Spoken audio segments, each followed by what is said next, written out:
Hi friends, అందరూ ఎలా ఉన్నారండి? మేమైతే బాగున్నాం. మీరు కూడా బాగుండాలని కోరుకుంటున్నాను. ముందుగా ఈ సంవత్సరం డిఎస్సి రాస్తున్న వాళ్ళందరికీ ఆల్ ద బెస్ట్ అండి. అందరూ ఎగ్జామ్ బాగా రాయాలి, మంచి మార్క్స్ రావాలని కోరుకుంటున్నాను. ఇంతవరకు మొన్న అయిన టెట్ అందరూ బాగా రాశారని అనుకుంటున్నానండి. ఈ సంవత్సరం కొత్త వాళ్ళు చాలా ఎక్కువ మంది ఉంటారు టెట్ రాయడానికి. ఎందుకంటే చాలా గ్యాప్ వచ్చింది కదండి. టెట్కి మనకి ఇప్పుడు డిఎస్సికి కూడా చాలా గ్యాప్ వచ్చింది. అందువల్ల అందరూ కొత్త వాళ్ళు ఎక్కువ మంది ఉంటారు. ఎందుకంటే చాలామంది డిఎడ్, బిఎడ్ చేసిన వాళ్ళు ఉంటారు. అందరూ బాగా రాశారని అనుకుంటున్నానండి నేను. మంచి మార్క్స్ రావాలని కోరుకుంటున్నాను. ఇప్పుడు టెట్ ఎలా అయిపోయినా సరే ఇప్పుడు డిఎస్సి కోసం మంచి ప్లాన్ అనేది వేసుకోండి. టైం టేబుల్ అనేది ఒక దగ్గర పెట్టుకుంటే మీకు ఎంత టైం ఉంటుందో వెచ్చించుకొని దాన్ని బట్టి మీరు టైం టేబుల్ అనేది ప్రిపేర్ చేసుకొని ఒక దగ్గర ఉంచుకోండి. దాని ప్రకారం ఎగ్జామ్కి ప్రిపేర్ అవ్వండి. అలా ప్రిపేర్ అయితే మంచి మార్క్స్ రావడం జరుగుతాయండి. అందరూ కూడా ఫ్రెండ్స్ దగ్గర ఉంటే డిస్కస్ చేసుకోవడానికి బాగుంటుందండి. సింగిల్గా చదువుతుంటే మనకి బోర్ కొడుతుందండి, చాలా ఇబ్బందిగా ఉంటుంది. ఫ్రెండ్స్తో ఉండి చదువుకుంటే చాలా బాగుంటుందండి. ఏమైనా డౌట్స్ ఉన్నా మనం దాన్ని డిస్కస్ చేసుకోవడానికి బాగుంటుంది. మనం అలా నడుచుకుంటూ వెళ్ళినప్పుడు కూడా రెండు బిట్ గురించి మాట్లాడుకున్న అలాంటివి మనకి ఎక్కువ గుర్తుంటాయండి మనం ఎంత చదివేదానికన్నా. అందువల్ల ఎగ్జామ్ అలా అందరూ కూడా టైం టేబుల్ ప్రకారం చదువుకోండి. అన్నీ కూడా టచ్ చేయండి. రివిజన్కి ఎక్కువ టైం ఉంచండి. ఓకే అండి. ఈరోజు టాపిక్ ఏంటంటే సైకాలజీకి సంబంధించిన చాలా బిట్స్ నేను చేశాను. ముందు వీడియోలో ఒకసారి చెక్ చేసుకోండి అందరూ. చాలా ఇంపార్టెంట్ బిట్స్ అండి పెట్టాను. ఈరోజు కూడా సైకాలజీకి సంబంధించిన బిట్స్ అనేవి నేను పెట్టడం జరిగింది. సైకాలజీ మొత్తం అన్నీ కూడా కవర్ చేస్తున్నానండి. ఒకసారి చూసుకోండి. కొత్త వాళ్ళైతే ఛానల్ ఒకసారి చెక్ చేసుకోండి. నచ్చితే లైక్ చేయండి, షేర్ చేయండి, సబ్స్క్రైబ్ చేయండి ఫ్రెండ్స్. చాలా ఇంపార్టెంట్ బిట్స్. వీడియో మాత్రం స్కిప్ చేయకుండా మొత్తం వీడియో మాత్రం చూడండి. స్కిప్ చేయొద్దు దయచేసి. చాలా ఇంపార్టెంట్ బిట్స్ అండి. ఓకే అండి. ఇప్పుడు మనం బిట్స్లోకి వెళ్దాము. మొట్టమొదటి ప్రజ్ఞా పరీక్షను ఈ భాషలో రూపొందించారు. మొట్టమొదటి ప్రజ్ఞా పరీక్షను ఈ భాషలో రూపొందించారు అంటే మనకి ఇక్కడ ఆప్షన్ 2 అండి. ఫ్రెంచ్ భాషలో రూపొందించారండి. మొట్టమొదటి ప్రజ్ఞా పరీక్షను ఫ్రెంచ్ భాషలో రూపొందించడం జరిగిందండి. నెక్స్ట్ మనం చూసుకుంటే రెండోది, ప్రజ్ఞాలబ్ధి భావనను ప్రవేశపెట్టినది ఎవరు? ప్రజ్ఞాలబ్ధి భావనను ప్రవేశపెట్టినది ఎవరు అంటే మనకి ఇక్కడ ఆప్షన్ 1 అండి. స్టెర్న్ అండి. మనకి ఇక్కడ ప్రజ్ఞాలబ్ధి భావనను ప్రవేశపెట్టినది ఎవరంటే స్టెర్న్ అండి. నెక్స్ట్ మనకి మూడోది చూసుకుంటే, ఒక సామాన్య పిల్లవాడి మానసిక వయస్సు అతడి వాస్తవిక వయస్సుతో సరిసమానంగా ఉండి అదే రీతిలో పెరుగుతుందనుకుంటే అతని ప్రజ్ఞాలబ్ధి ఎంత? ఒకసారి చూడండి. ఒక సామాన్య పిల్లవాడి మానసిక వయస్సు అతడి వాస్తవిక వయస్సుతో సరిసమానంగా ఉండి అదే రీతిలో పెరుగుతుందనుకుంటే అతని ప్రజ్ఞాలబ్ధి ఎంత అంటున్నాడండి. మనకు ఆప్షన్ 1 అండి, 100. ఒక సామాన్య పిల్లవాడి మానసిక వయస్సు అతడి వాస్తవిక వయస్సుతో సరిసమానంగా ఉండి అదే రీతిలో పెరుగుతుందనుకుంటే అతని ప్రజ్ఞాలబ్ధి ఎంత అంటే 100 అండి. నెక్స్ట్ మనం చూసుకుంటే నాలుగోది, ప్రజ్ఞాలబ్ధి 70-89 మధ్య గలవారు. ప్రజ్ఞాలబ్ధి 70-89 మధ్య గలవారు. మనకి ఇక్కడ ఆప్షన్ 2 అండి. నిదాన అభ్యాసకులు. 70 నుంచి 89 మధ్యలో ఉన్న ప్రజ్ఞాలబ్ధి గారు ఎలాంటి వాళ్ళండి? నిదాన అభ్యాసకులు. ప్రజ్ఞాలబ్ధి 70-89 మధ్య గలవారు ఎలాంటి వాళ్ళంటే నిదాన అభ్యాసకులు. నెక్స్ట్, సురక్షణ స్థాయి బుద్ధిమాంద్యత గల వ్యక్తి యొక్క ప్రజ్ఞాలబ్ధి. సురక్షణ స్థాయి బుద్ధిమాంద్యత గల వ్యక్తి యొక్క ప్రజ్ఞాలబ్ధి అంటే మనకి ఇక్కడ ఆప్షన్ 3 అండి. 29 కంటే తక్కువగా ఉంటుంది. సురక్షణ స్థాయి బుద్ధిమాంద్యత గల వ్యక్తి యొక్క ప్రజ్ఞాలబ్ధి. సురక్షణ స్థాయి బుద్ధిమాంద్యత గల వ్యక్తి యొక్క ప్రజ్ఞాలబ్ధి అండి. నెక్స్ట్ మనం చూసుకుంటే ఆరోది, సగటు ప్రజ్ఞావంతుల ప్రజ్ఞాలబ్ధి. సగటు ప్రజ్ఞాలబ్ధి ఎంత అంటే మనకు ఆప్షన్ 3 అండి. 90 నుంచి 109 ఉంటుంది. సగటు ప్రజ్ఞావంతుల ప్రజ్ఞాలబ్ధి ఎంత ఉందంటే మనకి 90 నుంచి 109 మధ్య ఉంటుందండి ప్రజ్ఞాలబ్ధి. అది సగటు ప్రజ్ఞావంతుల ప్రజ్ఞాలబ్ధి. నెక్స్ట్ మనం చూసుకుంటే ఏడోదండి, ఒక బాలుని ప్రజ్ఞాలబ్ధి 45. అతన్ని ఈ విధంగా వర్గీకరించవచ్చు. ఒక బాలుని ప్రజ్ఞాలబ్ధి 45. అతన్ని ఈ విధంగా వర్గీకరించవచ్చు అని అన్నారండి. మనకి ఇక్కడ ఆప్షన్ 3 అండి. శిక్షణ స్థాయి బుద్ధిమాంద్యత. శిక్షణ స్థాయి బుద్ధిమాంద్యత అండి. ఒక బాలుని ప్రజ్ఞాలబ్ధి 45. అతన్ని ఈ విధంగా వర్గీకరించవచ్చు అంటే శిక్షణ స్థాయి బుద్ధిమాంద్యత. నెక్స్ట్ మనం చూసుకుంటే 8దండి, ప్రతిభావంతుల ప్రజ్ఞాలబ్ధి. ప్రతిభావంతుల ప్రజ్ఞాలబ్ధి మనకి ఇక్కడ ఆప్షన్ 2 అండి. 150 కంటే ఎక్కువ అండి. ప్రతిభావంతుల ప్రజ్ఞాలబ్ధి ఎంత ఉందండి, మనకు 150 కన్నా ఎక్కువగా ఉంటుంది. నెక్స్ట్ మనం చూసుకుంటే ప్రజ్ఞా పరీక్షలను ఎన్ని విధాలుగా విభజించవచ్చు. ప్రజ్ఞా పరీక్షలను ఎన్ని విధాలుగా మనం విభజించవచ్చు అన్నాడండి. ప్రజ్ఞా పరీక్షలను ఎన్ని విధాలుగా మనం వర్గీకరించవచ్చు అంటే మనకి ఇక్కడ ఆప్షన్ 3 అండి. 2 రకాలుగా ప్రజ్ఞా పరీక్షలను మనం 2 విధాలుగా విభజించవచ్చు. నెక్స్ట్ ఈక్యూ అనగా అంటున్నాడండి. మనకి ఈక్యూ అనగా ఆప్షన్ 2 అండి. Emotional quantity. మనకు ఆప్షన్ 2 అనేది కరెక్ట్ అవుతుంది. నెక్స్ట్ మనం చూసుకుంటే 11ది, ప్రజ్ఞా పరీక్షలో మాపనం చేయబడే కారకం. ప్రజ్ఞా పరీక్షలో మాపనం చేయబడే కారకం ఏంటంటే మనకి ఆప్షన్ 2 అండి. మానసిక శక్తి. మానసిక శక్తి అండి. ప్రజ్ఞా పరీక్షలో మాపనం చేయబడే కారకం. ప్రజ్ఞా పరీక్షలో మాపనం చేయబడే కారకం ఏంటంటే మానసిక శక్తి. నెక్స్ట్ 12ది, జాన్ మేయర్ పీటర్స్లోవెల్ ఉద్వేగత ప్రజ్ఞపై రాసిన వ్యాసం ఏంటి? జాన్ మేయర్ పీటర్స్లోవే ఉద్వేగాత్మక ప్రజ్ఞపై రాసిన వ్యాసం ఏంటని అడుగుతున్నారండి. మనకి ఇక్కడ ఆప్షన్ 1 అండి. ఎమోషనల్ ఇంటెలిజెన్సీ. జాన్ మేయర్ పీటర్ల ఉద్వేగాత్మక ప్రజ్ఞపై రాసిన వ్యాసం ఏంటంటే ఎమోషనల్ ఇంటెలిజెన్సీ. ఎమోషనల్ ఇంటెలిజెన్సీ అంటే. నెక్స్ట్ మనకి 13ది, ఫాదర్ ఆఫ్ ఇంటెలిజెంట్ టెస్ట్గా పిలువబడేవారు ఎవరు? ఫాదర్ ఆఫ్ ఇంటెలిజెంట్ టెస్ట్గా పిలువబడేవారు ఎవరు అని అడుగుతున్నారండి. మనకి ఇక్కడ ఆప్షన్ 2 అండి. వినే. ఎవరండి? వినే అండి. ఫాదర్ ఆఫ్ ఇంటెలిజెంట్ టెస్ట్గా పిలువబడేవారు ఎవరంటే వినే. నెక్స్ట్ మనకి 14దండి, మానసిక వయస్సు అనే భావనను వీరి వల్ల ఉద్భవించింది. మానసిక వయస్సు అనే భావన వీరి వల్ల ఉద్భవించిందండి. మనకి ఇక్కడ ఆప్షన్ 2 అండి. వినే.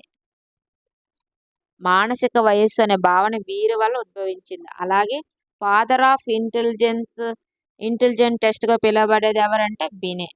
చూసుకోండి, మనకి మానసిక వయస్సు అనే భావన వీరి వల్ల ఉద్భవించిందంటే వినే వల్ల అండి. నెక్స్ట్ మనకి 15 చూసుకుంటే ఐక్యూ ఏంటండి? ఐక్యూ ఎంత ఉంది? ఐక్యూ ఎలా మనం దానికి ఒక సూత్రం ఉంటుందండి ఐక్యూకి. అదేంటంటే మనకు ఆప్షన్ 3 అండి. MA/CA × 100. MA/CA × 100. IQ is equal to MA/CA × 100 అండి. చూసుకోండి, సూత్రాలు కూడా మనకు అడుగుతూ ఉంటాడు. నెక్స్ట్ మనకి 16 చూసుకుంటే వినే సైమన్ ప్రజ్ఞా పరీక్షను అమెరికా దేశస్థులకు సరిపోయేటట్లు రూపాంతరం చేసి ప్రామాణీకరించిన వారు ఎవరు? వినే సైమన్ ప్రజ్ఞా పరీక్షలను అమెరికా దేశస్థులకు సరిపోయేటట్లు రూపాంతరం చేసి ప్రామాణీకరించిన వారు ఎవరు అన్నారండి. మనకి ఇక్కడ ఆప్షన్ 3 అండి. టర్మన్. ఎవరండి? టర్మన్.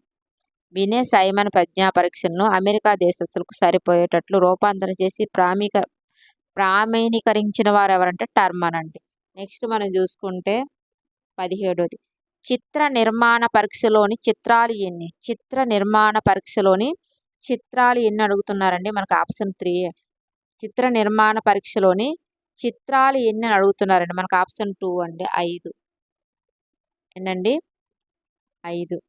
చిత్ర నిర్మాణ పరీక్షలో చిత్రాలు ఎన్ని అంటే 5. వీడియో కానీ నచ్చితే లైక్ చేయండి, షేర్ చేయండి, సబ్స్క్రైబ్ చేయండి ఫ్రెండ్స్. చిత్ర నిర్మాణ పరీక్షలో చిత్రాలు ఎన్ని అంటే 5. నెక్స్ట్ మనం చూసుకుంటే ఉద్వేగాత్మక ప్రజ్ఞ అనే పదాన్ని మొదటిగా ఉపయోగించిన వారు ఉద్వేగాత్మక ప్రజ్ఞ అనే పదాన్ని మొదటగా ఉపయోగించిన వారు ఎవరు అని అడుగుతున్నారండి. మనకి ఆప్షన్ 3 అండి. వెయో వెయిన్ లియోనే పేయిన్. చూడండి, వెయిన్ లియోన్ పేయిన్ ఉద్వేగాత్మక ప్రజ్ఞ అనే పదాన్ని మొదటగా ఉపయోగించిన వారు వెయిన్ లియోన్ పేయిన్ అండి. Wayne Leon Payne. నెక్స్ట్ మనం చూసుకుంటే 19దండి.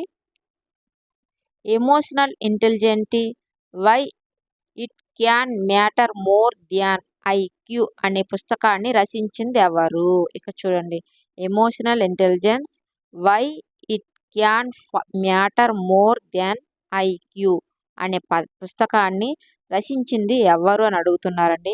మనకి ఇక్కడ ఆప్షన్ 2 అండి. డేనియల్ గోల్మన్ అండి. Emotional intelligence why it can matter more than IQ అనే పుస్తకాన్ని రచించింది డేనియల్ గోల్మన్. నెక్స్ట్ మనకి 25 చూసుకుంటే ఉద్వేగాత్మక ప్రజ్ఞ అనే పదం ఈ మధ్య కాలంలో ఉపయోగంలోకి రావడం జరిగింది. ఉద్వేగాత్మక ప్రజ్ఞ అనే పదం ఈ మధ్య కాలంలో ఉపయోగంలోకి రావడం జరిగింది అన్నాడండి. మనకి ఇక్కడ ఆప్షన్ 2 అండి. 1985 నుండి 1995 మధ్యలో 1985 నుండి 1995 మధ్యలో ఉద్వేగాత్మక ప్రజ్ఞ అనే పదం ఉపయోగంలోకి రావడం జరిగింది. నెక్స్ట్ మనం చూసుకుంటే 21ది. క్రింది వాణిలో సామూహిక పరీక్ష కానిది అన్నాడండి. మనకి ఇక్కడ ఆప్షన్ 2 అండి. బాటియా. ఏంటండి? క్రింది వాణిలో సామూహిక పరీక్ష కానిది ఏంటంటే బాటియా అండి. బాటియా పరీక్ష అనేది సామూహిక పరీక్ష కాదు. నెక్స్ట్ మనం చూసుకుంటే వెస్లర్ ప్రజ్ఞా పరీక్షలు స్పియర్మన్ ప్రతిపాదించిన ఏ కారకమును మాపనం చేస్తాయి? వెస్లర్ ప్రజ్ఞా పరీక్షలు స్పియర్మన్ ప్రతిపాదించిన ఏ కారకమును మాపనం చేస్తాయి అన్నాడండి. మనకి ఇక్కడ ఆప్షన్ 2 అండి. జీ కారకము. వెస్లర్ ప్రజ్ఞా పరీక్షలు స్పియర్మన్ ప్రతిపాదించిన ఏ కారకమును మాపనం చేస్తాయంటే జీ కారకము. నెక్స్ట్ మనకి 23ది. General mental ability test for children పరీక్ష ఏ వయసు వారికి ఉద్దేశించినది? General mental eligibility test for children పరీక్ష ఏ వయసు వారికి ఉద్దేశించింది అని అడుగుతున్నారండి. మనకి ఇక్కడ ఆప్షన్ 4 అండి. 7 నుంచి 11 సంవత్సరాల మధ్యలో వాళ్ళకి.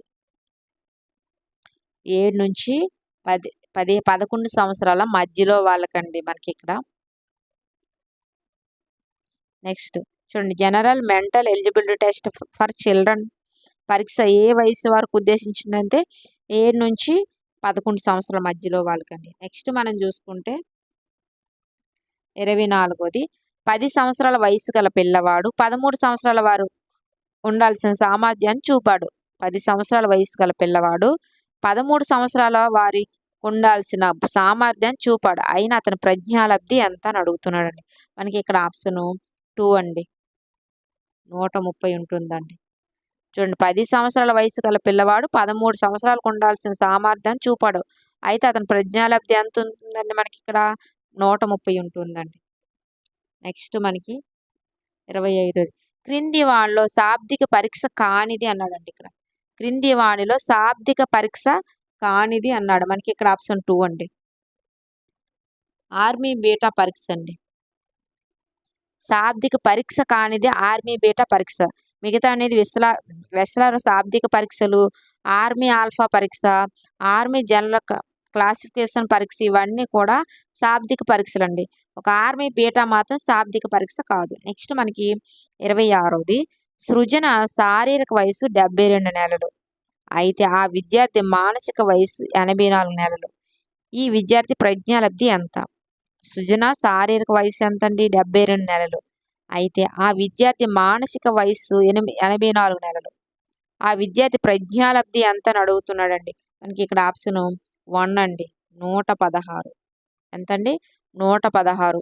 సుజన శారీరక వయస్సు 72 నెలలు. అయితే విద్యార్థి మానసిక వయసు 84 నెలలు. విద్యార్థి ప్రజ్ఞాలబ్ధి ఎంత అంటే అక్కడ 116. మనకి ఇక్కడ CA/MA/100 దాన్ని అలా మనం టాలీ చేస్తే మనకి ప్రజ్ఞాలబ్ధి ఐక్యూ అనేది వస్తుంది. నెక్స్ట్ మనం చూసుకుంటే దక్షిణ సిరువల్లంక అనే గ్రామంలో 50 మంది నిరక్షరాస్యులు ప్రజ్ఞ గోపి అను వ్యక్తి ఒకేసారి పరీక్షించాలనుకున్నాడు. అయినా గోపి ఉపయోగించే ప్రజ్ఞా పరీక్ష ఏది? దక్షిణ సిరువలంక అనే గ్రామంలో 50 మంది నిరక్షరాస్యుల ప్రజ్ఞను గోపి అను వ్యక్తి ఒకేసారి పరీక్షించాలనుకున్నాడు. అయినా గోపి ఉపయోగించే ప్రజ్ఞా పరీక్ష ఏది అని అడుగుతున్నాడండి. మనకి ఇక్కడ ఆప్షన్ 3 అండి, WISC. ఏ పరీక్ష ఉపయోగించాలండి? WISC. సారీ అండి, మనకి ఇక్కడ 27 కదా, 27 అంటే మనకి ఆప్షన్ 3 అండి, ఆర్మీ బీటా. ఏ పరీక్ష వాడాలంటే మనకి ఇక్కడ ఆర్మీ బీటాని వాడాలి. నెక్స్ట్ మనం చూసుకుంటే DATBను తయారు చేసిన వాళ్ళు ఎవరు అని అడుగుతున్నారండి. మనకి ఇక్కడ ఆప్షన్ 2 అండి, ఆప్షన్ 2 బెన్నెట్, వెస్మ్యాన్, సీషోర్.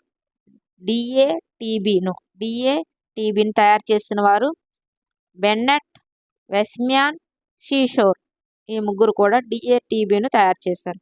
నెక్స్ట్ మనం చూసుకుంటే ఆర్కిటెక్చర్, యాంత్రిక డ్రాయింగ్, సివిల్ ఇంజనీరింగ్ వంటి వృత్తుల్లో అవసరమైన నిర్మాణాత్మక ఊహ సామర్థ్యాన్ని మాపన చేసే పరీక్ష ఏంటి?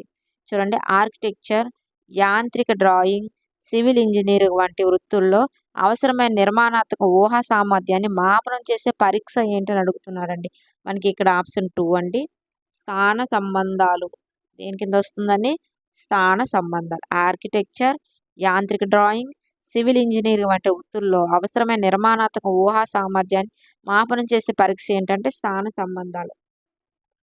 నెక్స్ట్ లాస్ట్ అండి, 30వ బిట్. ప్రజ్ఞా నిర్వచనంలో భాగం కానిది ఏంటన్నారండి? ప్రజ్ఞా పరీక్షలో భాగం కానిది అని అన్నాడండి. మనకి ఇక్కడ ఆప్షన్ 1 అండి, సృజనాత్మకంగా ఉండగలిగే సామర్థ్యం. ఇది ప్రజ్ఞా నిర్వచనంలో భాగం కానిది. మిగతావన్నీ ప్రజ్ఞా నిర్వచనంలో భాగమే. వనరులను సమర్థంగా ఉపయోగించగలిగే సామర్థ్యం, అనుగుణ్యత సామర్థ్యం, అమూర్త చింతనానికి కావలసిన సామర్థ్యం. ఇవన్నీ కూడా ప్రజ్ఞా నిర్వచనంలో భాగాలండి. ఈ ఫస్ట్ది సృజనాత్మకంగా ఉండగలిగే సామర్థ్యం అనేది ప్రజ్ఞా నిర్వచనంలో భాగం కాదు. ఇవండి ఈరోజుకి 30 బిట్స్. నేను మళ్ళీ రేపు చెప్తాను సైకాలజీ సంబంధించి. వీడియో కానీ నచ్చితే లైక్ చేయండి, షేర్ చేయండి, సబ్స్క్రైబ్ చేయండి ఫ్రెండ్స్. రోజు ఇంపార్టెంట్ బిట్స్ చెప్తూ ఉంటాను. కొత్త వాళ్ళైతే ఒకసారి చెక్ చేసుకొని ఛానల్ సబ్స్క్రైబ్ చేసుకోండి. మీ ఫ్రెండ్స్ కూడా షేర్ చేయండి. చాలా ఇంపార్టెంట్ బిట్స్ అని చెప్తున్నాను. మళ్ళీ దీనికి రేపు కంటిన్యూస్ చెప్తాను. ఇప్పుడు ఈరోజు 30 కదా చెప్పాను, రేపు 31 నుంచి స్టార్ట్ చేస్తాను. ఒకసారి చూడండి. కొత్త వాళ్ళైతే చాలామంది అసలు సబ్స్క్రైబ్ చేయకుండానే చూస్తున్నారండి. కొంచెం సబ్స్క్రైబ్ చేసుకోండి ప్లీజ్. మీ ఫ్రెండ్స్ కూడా ఒకసారి షేర్ చేయండి. షేర్ చేస్తే అందులో రాంగు రైట్ ఏమైనా మీకు డౌట్స్ వస్తే డిస్కస్ చేసుకోవడానికి బాగుంటుంది. ఓకే అండి, అందరూ కూడా బాగా చదువుకోండి. మరొక వీడియోతో మళ్ళీ కలుసుకోండి. టేక్ కేర్ అండి, బాయ్.